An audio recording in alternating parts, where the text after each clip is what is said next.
En 1940, moi j'avais mes 20 ans en 1940. Alors c'est pour ça qu'on parlait d'anniversaire tout à l'heure, ben, mes 20 ans, on les a pas fêtés cette année-là. C'était c'était pas une bonne année 1940. Non. Alors j'ai passé le conseil de révision le 8 janvier 1940. Alors j'avais une petite faiblesse, alors j'avais été ajourné au service militaire.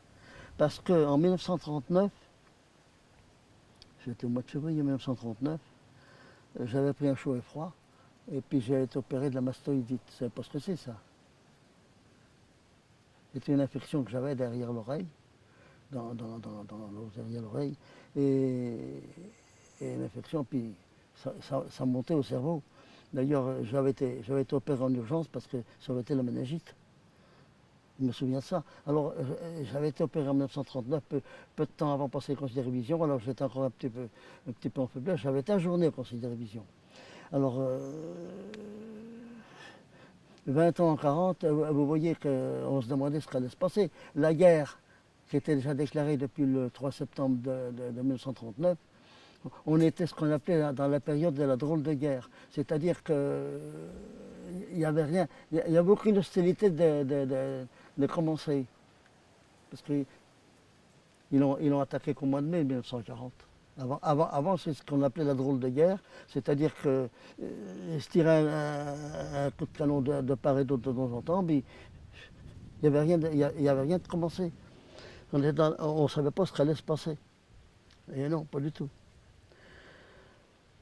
Alors c'est pour ça que 1940, en 1941, ensuite, j'ai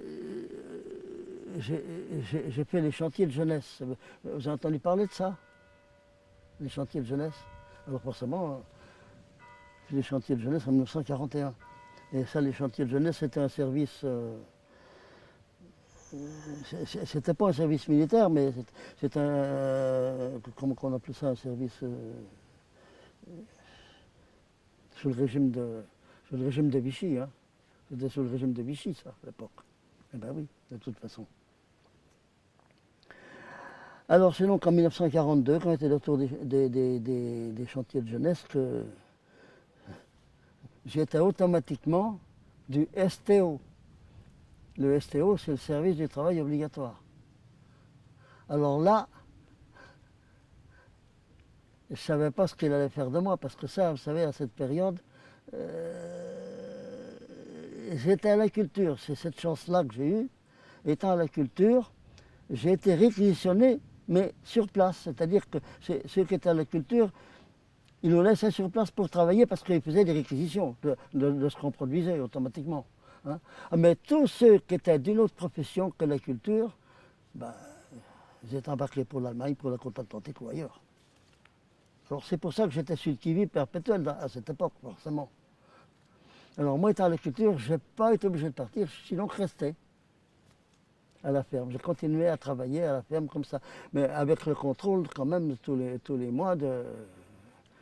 On était contrôlé hein, pour les tickets d'alimentation par le STO, quoi.